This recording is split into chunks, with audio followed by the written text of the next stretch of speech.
Du coup, je vais vous expliquer. Qlex, il joue à TGM, Tetris Grandmaster. Et pour être Grandmaster, il faut clear un niveau invisible. Et il y avait 20 personnes dans le monde qui l'ont fait, et dont Qlex. Et du coup, on peut regarder ça.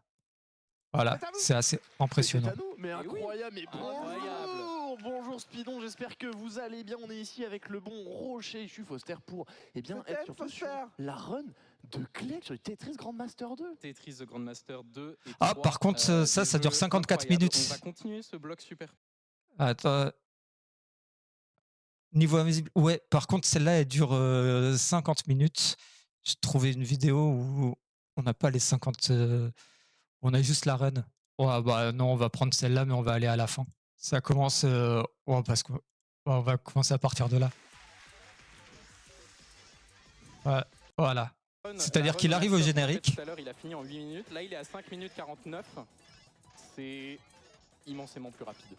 Immensément plus rapide et surtout on arrive sur la dernière ligne droite. Alors si jamais on arrive, là, il arrive au dernier niveau. Sur la section invisible, on demandera le silence complet pour tout le monde dans la salle pour que Qlex puisse se concentrer au maximum pour pouvoir réaliser peut-être son examen, peut-être parvenir à réaliser un exploit que seulement 20 personnes à travers le monde l'ont fait. Du coup là, générique. Le niveau invisible.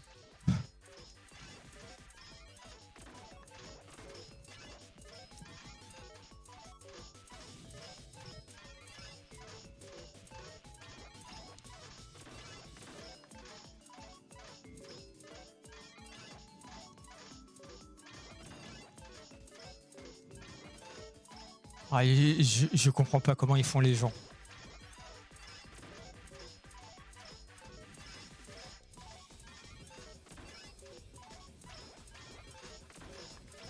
Ah là, parce qu'en plus il fait des tétras quoi. Enfin, il fait des Tetris.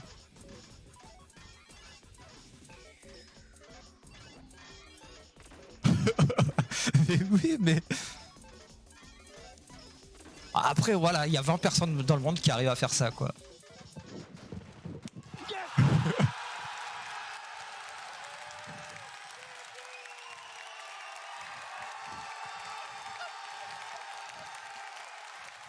Et voilà, et il débloque le grade de Grand Master.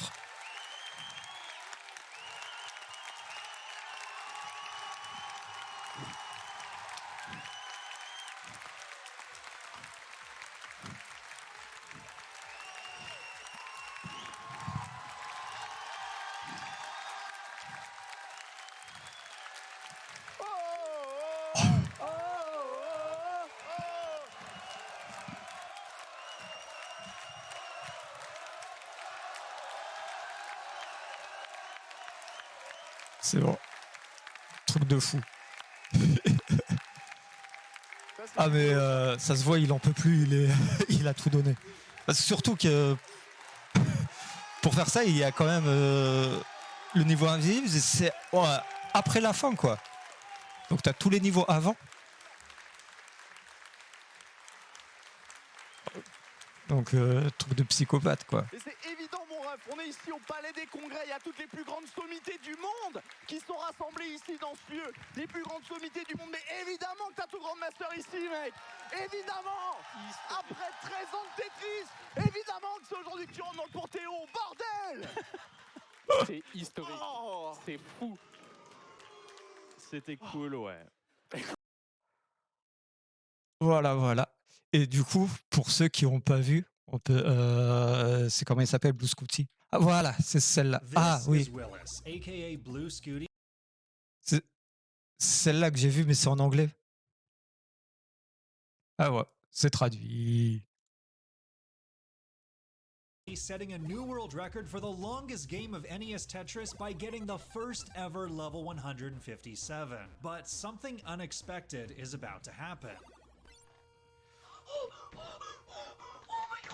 He just became the first person ever to trigger a game crash, reaching the true kill screen, which is by far the biggest achievement in the 34-year-old history of the pro classic Tetris scene. So why is this such a big deal? And can a record like this ever be broken? To answer both those questions, non, en fait. we need to go back and start with the first unbeatable barrier in the game. In NES Tetris, released for the Nintendo Entertainment System in 1989, the goal is to assemble falling blocks to clear complete lines. Voilà, pour ceux qui n'avaient pas compris le but du jeu, je vous explique. The fastest speed is reached at level 29, and at this point the pieces can no longer reliably get to the sides by holding down the side-to-side buttons. For decades, this was considered the end of the game, and level 29 got dubbed the kill screen because it always killed your run. Except Dans quel sens sur la rapidité du crash? In retro games, a kill screen normally refers to when it's impossible. Ah non, le crash il arrive. En fait, il t'explique qu'il y a un pattern à suivre pour avoir le crash à un certain moment. Tu l'as de toute façon. Ah oui, ouais, il pourrait l'avoir ouais, un petit peu avant, ouais, vu qu'il a loupé une pièce en fait. Ouais, parce qu'il y a un mec qui est fou, il a fait un... De toute façon, ils vont le dire, il a fait un Excel sur comment on peut faire crash le jeu.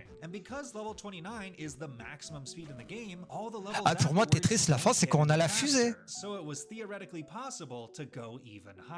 Thor's level world record would stand for 7 years until a teenage hyper-tapping prodigy, Joseph Saley, Voilà. broke it in 2018 Par tapping, by ils font comme ça. becoming the first Alors, player ils to montent. reach level 31. Joseph's skill would allow him to win 2 Ah non, il Tetris faut comme World ça. Championship Mais ça, c'est comme ça que je joue à titles in Tekken. 2019, and he slowly Plus ou kept moins. pushing the level world record upwards all the way to level 35, until an even faster hyper-tapper, Eric ICX, came along and became the first to reach levels 37 and 38. Now, this was C'est souvent les mêmes gens, quoi. Alors, je sais pas si c'est parce qu'il n'y a pas beaucoup de monde qui joue ou parce que ce sont les... Enfin, si, ce sont les meilleurs, mais je sais pas s'ils sont beaucoup à jouer en même temps. Voilà, c'est ça ce que je voulais dire.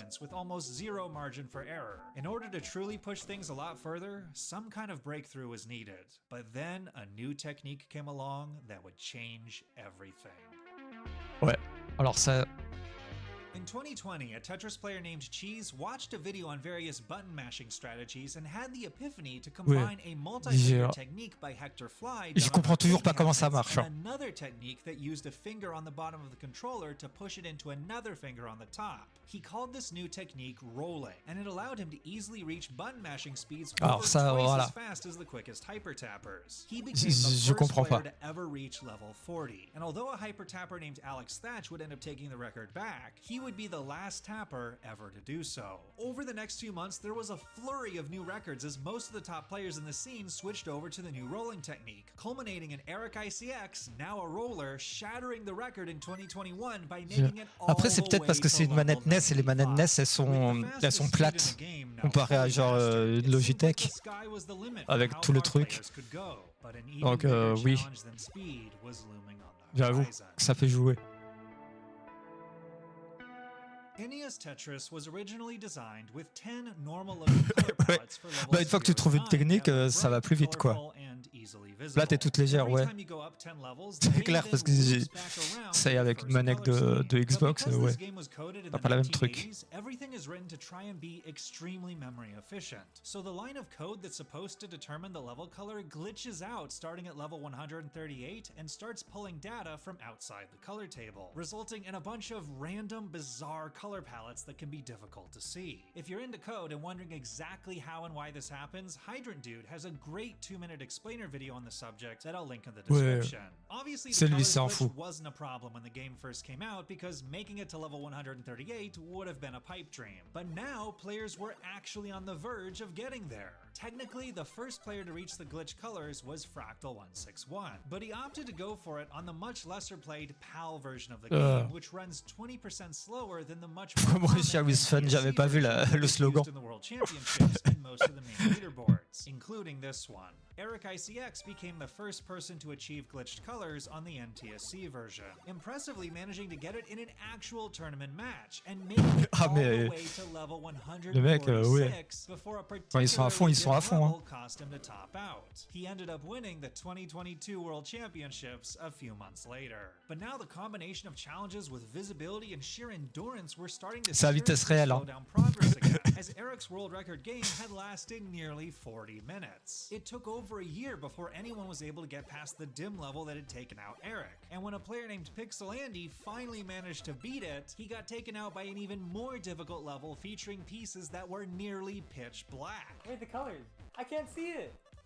Ouais, No, complexe là, j'avoue. I couldn't see it on my screen. It just went dark. So what was the future of the record? Slow incremental progress at increasingly difficult to see levels? Well, it turns out the most significant achievement yet was closer than anyone thought. Et voilà, là on arrive sur le Back in 2021, a programmer Greg petit génie. made a Tetris playing AI C'est pas called lui. Stack Rabbit in order to push the game far beyond what was possible for a human. Not limited by stamina or eyesight, Stack Rabbit was able to fly past the most difficult glitched color levels with ease. And Greg ended up coining names for each of the color schemes as they passed, such as calling the dim level that took out Eric Dusk and the black level that took out Andy Charcoal. Stack Rabbit would continue to play through even more bizarre glitches that happened later on, such as level 235, which lasts for 800 lines instead of the typical 10.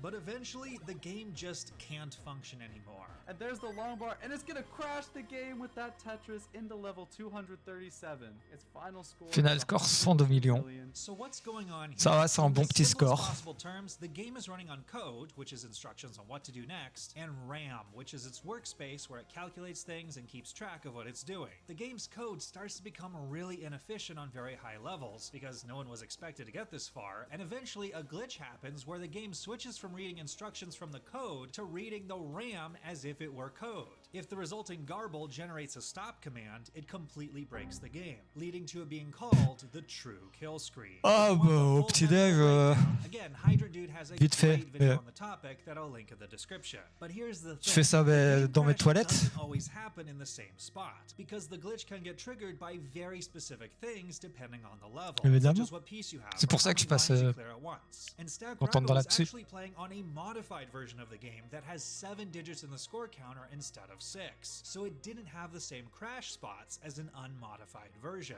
In 2022, there was a massive effort put into researching the mechanics of the crash, and Hydrant Dude made a spreadsheet. Voilà, et le mec il s'amuse à faire ça. Il y a des fous. Voilà. Des petits fichiers Excel pour savoir exactement si on fait ça, si on a une ligne, 2 lignes, 3 lignes, à tel niveau, combien de pourcentage on a de chance de crasher le truc. Il y a des fous.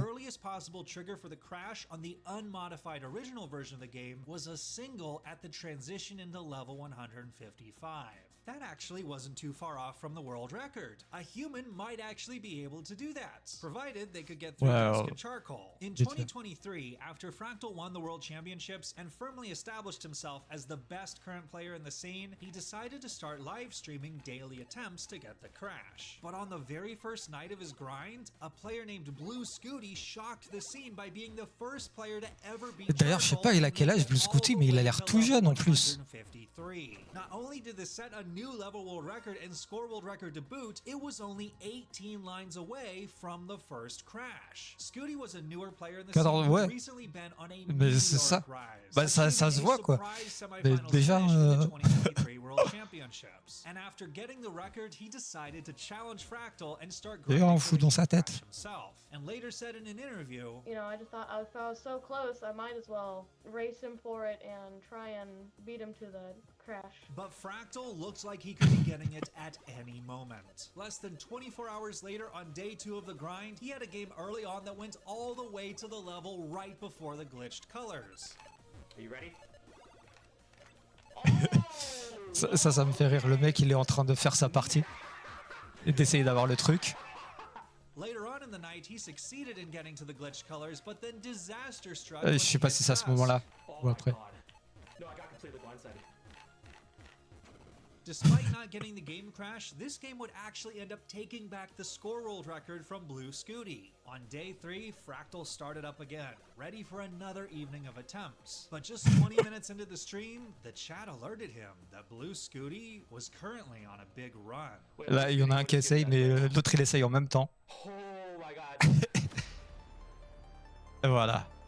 Blue Scuti was on a roll, having reached the glitch colors and easily coasted through dusk with a low board. Next up was Charcoal. He had a little bit of trouble at the beginning, but managed to clutch a line piece to the left to get the stack down to complete Non, mais le Charcoal level, il me fait peur. Just a matter of carrying the game to the finish line. He slowly kept downing levels, passing his old record and making it to 154. This was it. He just needed a single on the final line clear to get it. But then 4 lines in, he misdropped. Now in dig mode, he started ça arrive, hein. survival instead of singles. He managed to open his board just in time to fill the long bar dependency, but oh no! I missed it. He'd accidentally passed the crash trigger by clearing a triple instead of a single. Scuti marched onward, unsure of je sais Oh my pas God. du tout. Please crash. J'ai aucune idée, je sais pas s'ils le disent. Ouais, parce que en plus, si on compte tous les essais qu'il y a eu avant, ça doit prendre du temps, quoi.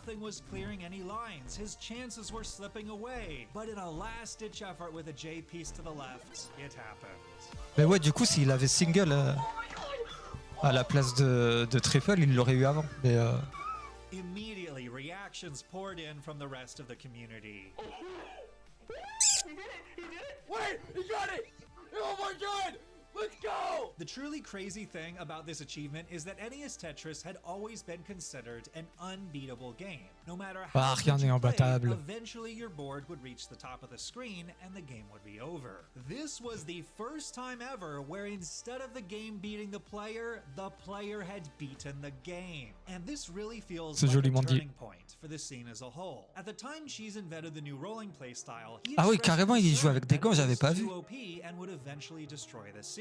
But instead, it's caused the scene to have a je viens de réaliser. Concerns about tournament games going too long due to endless lineouts have instead been replaced by ROM patches adding a new faster speed at level 39 that resulted in exciting battles for bigger line clears that are worth more points. The level and score world records, once thought to be getting stale as they turned into a mere endurance challenge, had suddenly given us the most exciting record chase the community had ever seen, with the world records changing hands multiple times in a single week. And now that the game crash has officially happened, there's a ton of possibilities of where the record chasing can go from here. Players could go for speedrunning crash or trying to get the Ouais, c'est ça ce qu'on disait, un crash plus rapide. No, Fractal, he said that he was interested in going for an efficient game crash. Ouais, c'est ça, c'est ce qu'ils disent. Ouais. Ils peuvent, il y a des trucs qui peuvent aller plus vite, puis s'ils ont un meilleur pattern. Mais tu peux avoir le skill crash plus rapide. Je pense que ouais, c'est le seul truc pour battre le record. Ouais, non. Oh, flemme. Bah, c'est pas moi qui l'aurais. Hein. Voilà, s'il y en a qui sont motivés, 3 à 5 heures par jour.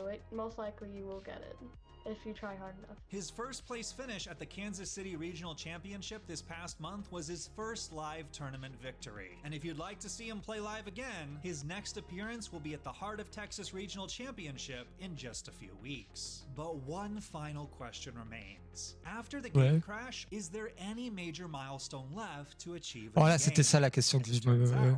The answer is yes. What if, instead of intentionally trying to get the crash as quickly as possible, c'est ça, la rapidité et le...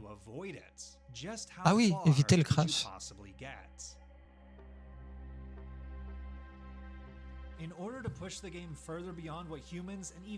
Bah, il y avait pas, disons qu'à l'époque, les joueurs c'était surtout des joueurs casus, ils étaient pas dans le speedrun. Enfin, je sais pas, je pense. This allows them to simulate what it would look like if a player was able to avoid all the potential traps that could trigger the crash. This will become almost a fundamentally different type of challenge than any previous one in the game. Instead of being rivals, the player and the game will be working together as a team, with the player doing everything they can to ease the burden of the game's ancient code limping along, keeping them both alive. If both the player and the game survived every pitfall, the final level they would reach is level 255 with a glitch color scheme of hexadécimal FF, ouais. This is the last level that can be stored in the game. C'est toujours. Je crois que sur Pac-Man, ouais, c'est ce qu'il disait, c'est 255 aussi. falling normally, so the player basically has to push down on every piece to survive. So what happens when the level clears? It loops right back around to level 0. The game officially resets back to the beginning. If the original kill screen was the game's way of beating the player, and the true kill screen was the player's way of beating the game, beating level 255 is the rebirth screen, with both the player and the game emerging. Il m'inquiète un peu quand il dit ça. If it can be done someday, J'ai it will limite be peur. the ultimate final achievement of the original game. Thanks so much to the patrons on Patreon who make videos like this one and future videos possible. See you in the next video.